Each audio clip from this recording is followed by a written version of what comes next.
Hi, it's Steve. Today we'd like to show you how to change the control dial on your washer. It's a really easy repair. Let me show you how we do it. Now, to change the control dial on this washer, you simply need to remove the old one that is still intact. Simply pull it off of the shaft and discard it. We'll also want to check the shaft on that control to make sure that the metal insert from the knob is not stuck on there. If it is, we simply need to pry that off.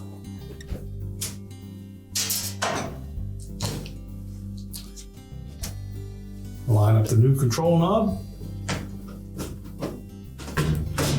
Press it firmly onto the shaft, and your repair is complete.